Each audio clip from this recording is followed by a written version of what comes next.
Hi there, Jonny here from JonnyLipshamStudios.co.uk and welcome to Studio One 6.5.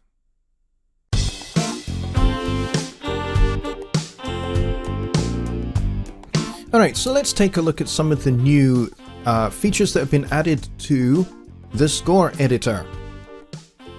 And we've got some nice ones here, especially if you are a guitar player or you write arrangements for guitarists. You can see that on the screen here there are actually quite a few different things that I am displaying here, and I'm going to get into these because they're pretty cool. Alright, so let us select this first instrument here, the first of my two guitars. And the first thing you'll notice is that these whole notes now in the tab area have circles around all of the tab numbers. And you'll notice that for half notes that there is a stem attached, and for quarter notes there is also a stem attached. And I'm going to come on to this little bend indicator in just a minute. Half notes here, and then whole notes here at the end. Now, how do we select these? So we have this option here called Circles in Tab. So I can have this either on or off, so I can have it looking a little bit more what you're used to. In a more conventional sense, or you can have it looking like this. This is particularly handy if you have something that's a little bit more complex than just half and quarter notes and whole notes. If you've got much more complicated rhythms and you want your guitar player to nail the rhythmic performance in the tab, especially if they don't read conventional music notation, this is really going to be very handy. The next thing we have here is to show stems in tab. Again, you can either have those selected or not selected. So there's a nice little handy toggle thing here, which is pretty cool. So the other thing that I should mention, if I was to park my cursor here and zoom in a wee bit, you can now see that we've got this bend indicator for a full bend. How do we get that? It's now in the symbols tab of the score editor. You'll now find that there is this nice little bend menu. So if I click on the little flyout here, you'll see that there's a whole slew of different types of bends, including bends and release string, pre-bend and release, and a whole bunch of others. So I've just put in a full bend one. I can swap this out for a bend and release. There we go. So now we've got a full bend and a release for this particular one note here. Now, the thing to note with the new bends is these are display only. They don't play back. So if I back up the cursor here a bit, and you'll see exactly what I mean.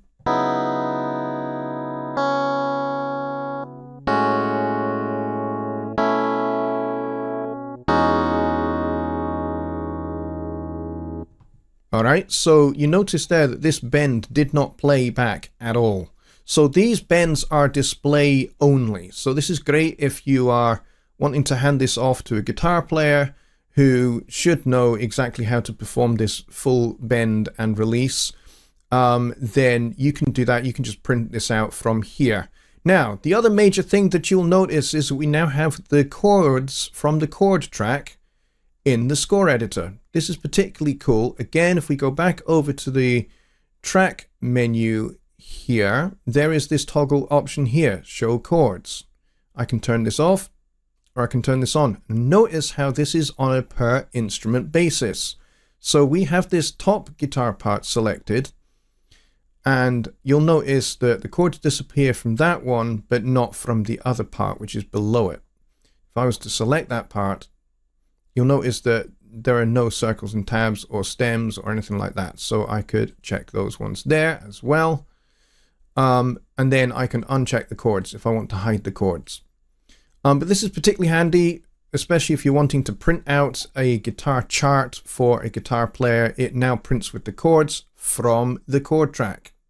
So when you enter chords into the chord track with this selected, they will now show in the score editor. And this is particularly very, very cool, very, very handy. And I'm going to show you just one last little feature that has been added. It's a very useful tool which allows the resetting of a drum map per pitch. So let's go over to this one. I'm going to hide the two guitar parts. So we're just looking at just the drums here. So let's enter a note. In fact, we've already got a note entered here. All right, so we've got a nice little kick drum, which is where it should be. It should be in this space, but notice how we have this reset button here.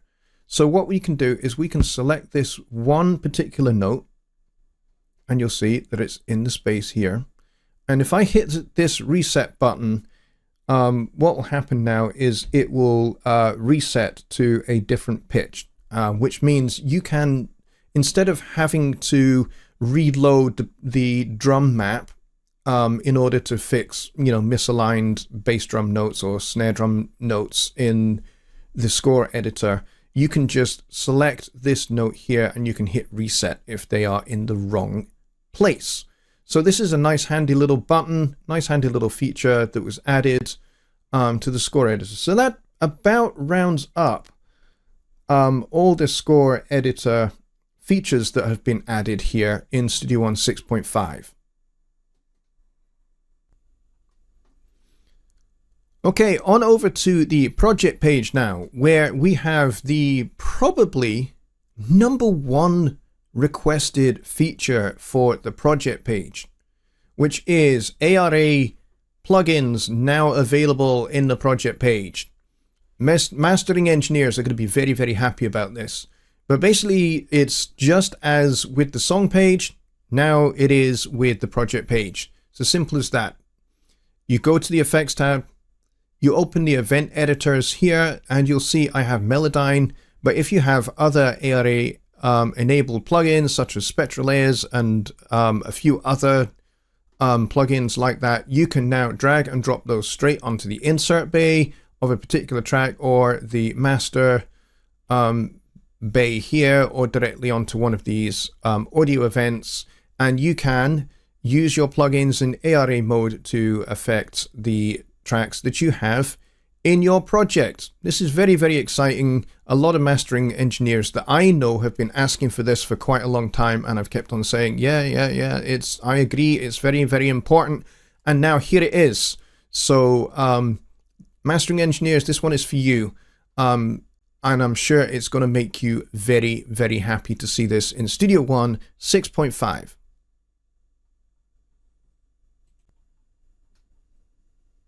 So in addition to all the stuff that you have seen so far in Studio One 6.5, there is something pretty new and pretty awesome that has also been added to Studio One 6.5.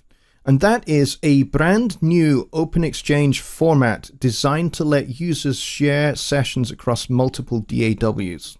So currently, the only way to share a project, a song between different DAWs is to use OMF or AAF format, or to manually export the MIDI and audio data and then import into a different software. It's kind of a little bit clumsy doing it that way. And OMF and AAF work fine, but many producers work with different and multiple DAWs. So they might use one DAW for mixing, they might use one for mastering, they might use a different one for recording. And so they have different workflows for that. So others use different DAWs for different parts of the process, as I've said, and mastering mostly happens in DAWs now. So Presonus has partnered with Bitwig to create this open file format that can be implemented easily by other DAWs, letting creative people choose which DAW they prefer and when they want it without, time-consuming import and export work. So the DAW project file format includes all time-related information, track and channel information, audio, note, and automation data, and the states of plugins used. In that, the format is a far superior format to other exchange formats such as OMF and AAF or standard MIDI file. So what do you get with this new file format? What is currently supported? Audio tracks, instrument tracks, folders, which is something that the other file formats don't support necessarily, automation, mixer channels, channel insert and send effects, VST2, VST3, and AU plugin settings and markers. So currently this only works in Studio One 6.5 and Bitwig Studio 5, the latest version. And you can basically import and export between those two programs currently. But hopefully in the future, maybe some other developers of other softwares like Pro Tools or Cubase or whatever will catch on and decide that this is a really cool file format and that they should go ahead and partake of this and allow it to be imported and exported between their DAW and other DAWs as well. So currently it is just Studio One 6.5 and Bitwig Studio 5, the latest version. So check it out. So here is how you export from Studio One to currently Bitwig Studio 5. I don't have Bitwig Studio in order to be able to show the import side of this, but certainly I can show you the export side. And this is how you do it. First thing you do is you go to File, then you go Save As. All right. Now, Save as type. Currently it defaults to Studio One Song, but if I click on this down arrow caret here, you'll see we have this DAW project file. And this turns it into a .DAW project file format. So when you do save as, it saves the whole folder into this file format, and then you can then send that to somebody who is using Bitwig Studio or they're using Studio One 6.5. And the whole thing will be easily able to import. So how do they import? Well, if you are in Bitwig Studio, you basically just drag and drop it into the application itself, and it will open the song, complete with all plugin states such as Room, Reverb, Pro EQ, sends, whatever sends levels you've had set at, and everything else that I've mentioned before. This is a very exciting new file format, and it should make easy exchange between Studio One and Bitwig for now, Bitwig Studio, and hopefully other DAWs in the future a lot easier, so that producers, mixers, composers, arrangers can all work together on different DAWs using a single codified file format, which will expand over time with what it supports. I think this is very, very exciting development, and it's good to see Presonus reaching out to another DAW manufacturer and developing something collaboratively like this. This is really exciting, and I think it bodes well for the way DAW companies interact in the future as well. So this is very, very cool. If you have Bitwig Studio 5, the latest version, then certainly give this a try out for yourself and export a song using the file save as, and then import that into Bitwig Studio 5, the latest version, and see how it goes. And then try reversing the process. Try going from Bitwig Studio 5 and import into Studio One just by dragging and dropping the .DAW project file formats into Studio One, and it should open straight away. Give that a try. So Studio One 6.5 brings two of possibly the largest features ever added to Studio One in its entire history. Surround sound recording and mixing, input and output, as well as support for Dolby Atmos. This is very, very exciting. However, my excitement is very, very slightly tempered here by the fact that I can only show you the surround sound stuff. And even then, because of the limitations of YouTube, I'm not going to be able to pass any audio because you're not going to hear the surround effects through YouTube, because YouTube is kind of stereo and doesn't really support surround sound. So we're kind of limited as to what I can show you, but I can certainly show you the controls and the new features and the updates to the native plugin suite that has been undertaken in order to support surround I/O as well as Atmos. I'm also unfortunately not going to be able to show you Dolby Atmos. I tried very, very hard to be able to get it to work with OBS, and unfortunately I was not able to get it to work. I could not get not only any audio, but it kept on crashing OBS, so I wasn't even able to record. I did make several attempts to try and record, but unfortunately was not able to. However, that said, as soon as I am able to resolve those issues, if I can figure out how to, I will make a standalone video that is just going to cover the new Atmos configuration and the headphone renderer and all of that fun stuff that is now available in Studio One 6.5. So if you want more information on Atmos in Studio One 6.5, I will point you to the videos coming from the Presonus YouTube channel by Gregor and Joe, and also to the Studio One 6 knowledge base, because there are articles on both, as I've already talked about, the support for Linux, which is also very cool, and I'm going to get onto that in this video shortly. But also there's documentation on Dolby Atmos as well. There is a tutorial that is available, which I'm going to show you how you access in just a second. And I recommend you check that out and give it a try. All right, so what I have open here is a surround song that is set up for surround sound, which is why we've got these lovely panners. So how did I get here? Well, the first thing you need to do is you need to create a new song. So on the home page, we click on New, and then we have this new smart template, Mix in Surround. And you'll see that there are three options here. There's Dolby Atmos. Please note that Dolby Atmos's sample rate is limited to 48 and 96K. Those are the only two sample rates available to you. So if you have a system that is set up in 44.1 and will not support 48K, most systems do, but you might be in the minority.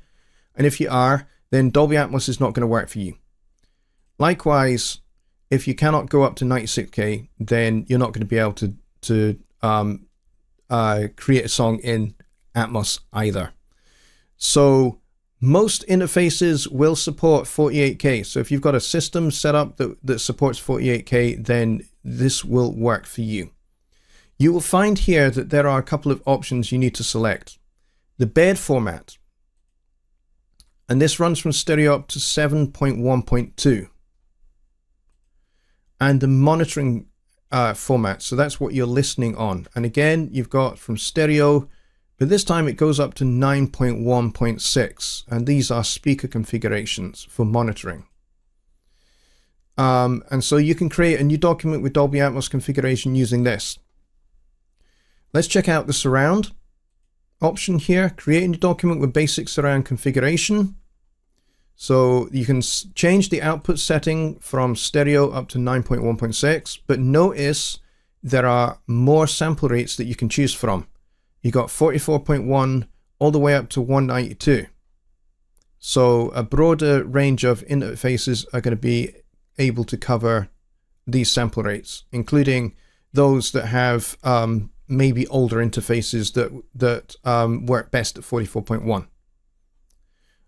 So you can set that up, and you can change the output format if you have a surround system. So you've got multiple outputs connected to your interface, then you can use any of these options that you have available to you. There is also this tutorial button here, and this is something I very, very strongly recommend. This tutorial shows everything that's needed to know when mixing in Dolby Atmos configuration. This includes everything from the setup of your audio device to exporting an ADM file. So basically it takes you from, it's basically a comprehensive A to Z of getting from setting up your audio interface all the way through to actually exporting a final ADM file of your mix. I strongly recommend you install this bad boy and learn from it. So when you open up the tutorial, once you've installed it, this will turn into an open, and then you can open the tutorial and it'll open a song which you can work with, and you can learn how to mix and master. Well, you can't master in Atmos yet, but you can certainly mix in Atmos via this tutorial. But as I said, we're working with this surround, so I'm going to cancel that, and I'm going to open the surround song, and I'm going to show you around, give you a very short overview of what we have here. So first of all, let's start with the panels. Notice how the panels now have these nice little surround options here. And you can click on these and you can set the pan view to balance or pan view, or you can have it in surround panel option. And I've yet to work out what this little slider does. It does something probably, but I just don't quite know what it is. Maybe it's an elevation setting. I'm not quite sure. But in either case, these are these. Now, if you double click on one of these, let's do it with track 1 here. You'll now notice that we see something very, very cool. Now, this channel has a surround panner plus also an elevation panner as well. So this is like going around the room, and this is the height of your spread as well. So this would be if you've got speakers above you, and then these are speakers surrounding you. And you can pan through this configuration. Oop, didn't mean to click on that. So for example, let's click on here and notice how both of these window views are changing depending upon where I place this arrow.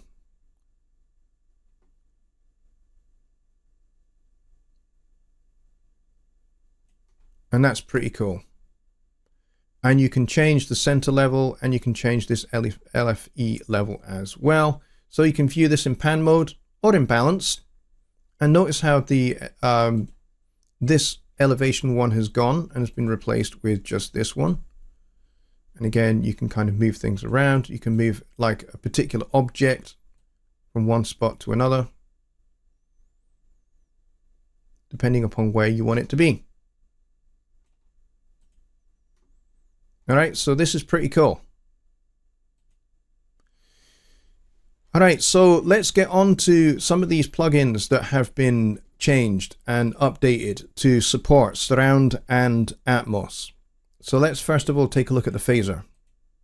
So you'll notice with the phaser that we've got the addition of this surround section here. So you can have the distribution of the effect going circular in a circular motion, or going from left to right, or front to rear. And these are selectable. And you can change the balance of that distribution. And of course, you've got your stereo spread as well in this global section. And of course, the other thing you've got here is if you click on this wrench here, you can bypass any of the speakers that you've got in your speaker array. So if you want to bypass the low frequency, you can do that. If you want to bypass left and right, top, middle, you can do those as well. So that you can hear kind of what's being affected where you want to hear it.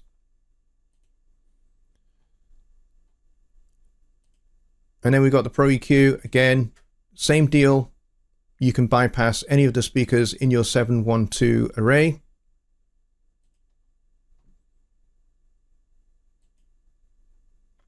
Okay, let's move on to the flanger. Flanger has the same kind of thing. It's got the same surround feature here with circular left and right and front and rear. And the chorus also, cool thing about the chorus here is This has been updated to use all available channels inside a surround channel. So if we were to grab this fella and copy it over here, so now this actually makes use of all the channels that are available, which is very, very cool indeed. So you've now got that chorus that can go basically completely around you and over you as well, which is very cool. Let's see. We've also got a new plugin here called Surround Delay. Now this is pretty cool. So if I click on this guy here, you'll see that we've got this familiar kind of panning array here. And let's select something. Let's see what we got here. So we've got different taps here, and you can see the different levels of them and the different positions that they are going to go to. And you can adjust these as much as you want. You can adjust the feedback, drive, size, mix, and all of that. You can sync it to the tempo as you'd expect, and you can adjust the modulation amount and the modulation speed, as well as turn off any of these taps and positions. And you can add positions to it as well. So you could go, okay, let's go for 14 positions. And so you can kind of play with this as well and make it configurable if you want to. All right, and you can adjust any of these. You can make this one go over here a little bit more. You can make it a little bit higher, or you can make it really, really quiet. You can do whatever your heart desires with this. It's very, very cool. You can take one of these presets and you can play around with it. There's also a direction map here, which shows where things are going in terms of left and right and all of that. And then you've got an elevation. So this is like the speakers above you versus speakers below you as well. So you've got overall levels, direction, and elevation.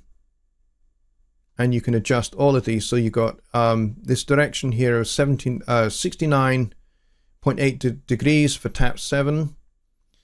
And it's got an elevation of 70.3 degrees. So that's elevation kind of above floor, 70 degrees. And then you've got the level and the amount of feedback as well. So you might want like 19% there. And you might want it just kind of a little bit off center. Whatever you want, you can play with this to your heart's content. Okay, on to the next plugin that has been updated, Open Air. Open Air has been kind of, in my opinion, crying out for an update for quite a wee while, and now it has had one. So now it looks much more in keeping with all the other native plugins in the native effects suite for Studio One. And again, it has a whole bunch of support for multi-tap, for IRs that have multi-speaker array support. So 7.1.4 in this particular case. And you've got lots of parameters that you can change here. And of course, there are some rooms as well that you can set up.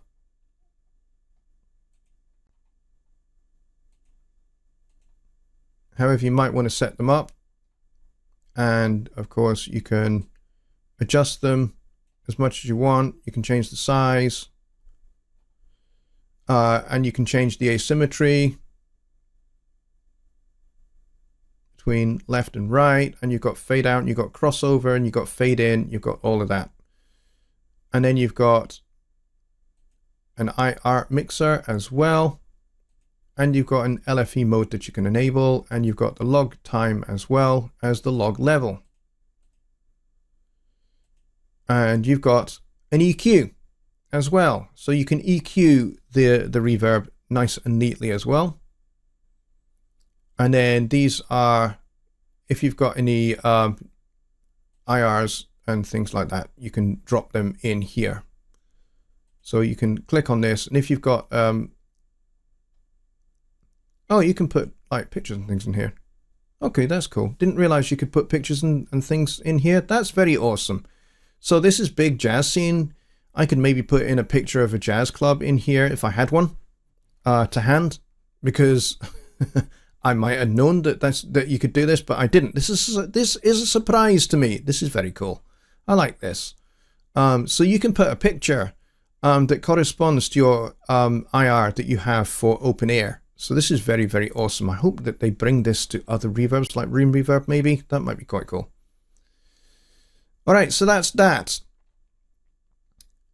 And you also have a miniature panner for the sends as well. So in this case, we are sending to the open reverb, and we can pan that in elevation as well as in the surround space as well. That's absolutely outstanding that you can do that. So you can pan the reverb to any particular spot that you want it. And again, you can see it in pan view or balance view, whichever you prefer. All right, so that concludes pretty much everything for the surround. Like I said, I would like to be able to show you Atmos, but unfortunately I cannot get it to work. I don't have the configuration to be able to do that, and I'm very sorry about that. So like I said, go check out the other PreSonus videos on Atmos, and we'll move on to the next item. So this brings us now on to something brand new that has never been done with Studio One before. And that is, we are now releasing a version of Studio One compatible with Linux. It will run on Ubuntu 23.04. So you need to have a machine that runs Ubuntu 23.04 in order to be able to partake of the Linux beta for Studio One. It is a public beta, so if you want to take part of it and you've got a machine that's running Ubuntu 23.04, you'll be able to take part. But before you take part in it, please go to the PreSonus knowledge base, to the Studio One 6 knowledge base, and you will find that there is an article that discusses in detail all that you will need to do to be able to get set up with Studio One on Linux. There is a lot of detail there that you will need to read very, very carefully, and there are some commands and things like that that you are going to need to be aware of and implement in Ubuntu 23.04 in order to be able to get it all set up and running. So go over there if you want to take part in that, and follow the instructions in that knowledge base article, and you'll be able to get yourself involved in the public beta for that. So the other thing to mention is, and it's an honorable mention, but it is definitely by no means least of all, and that is Studio One Remote 1.8 is released with Studio One 6.5, and it has support for all of the spatial audio stuff that we've been talking about. So you will be able to get that if you already have the Studio One remote on your remote device, your iPad or your iPhone or your Android phone. Then you should be able to update it from that platform's app store. And as soon as it's available, you should be able to get that. And there's some cool stuff in there. So Studio One Remote for iOS, Android, and Windows in particular has been updated to include support for surround mixing. And so there's a dedicated surround panner view, which has been added, so you can see the 3D panning with multi-touch and all of that stuff. So yeah, go and check that out if using the Studio One Remote is your bag and is what you are into and you want to check it out. Then go and update the app from the App Store on those devices. All right. Thank you very much for watching this video. As I said, not really been able to cover the Dolby Atmos and the surround stuff in a whole lot of detail. But like I also said, please go and check out Joe Gilder and Gregor's videos on the PreSonus YouTube channel for a lot more details on those. I just don't really have a sufficient setup, a sufficient rig in here to be able to do it justice. But those guys have all the wherewithal to be able to make those videos, and there are other videos as well that you will be able to check out, which will give you a lot more information than I can give you. But other than that, thanks for watching. Bye for now.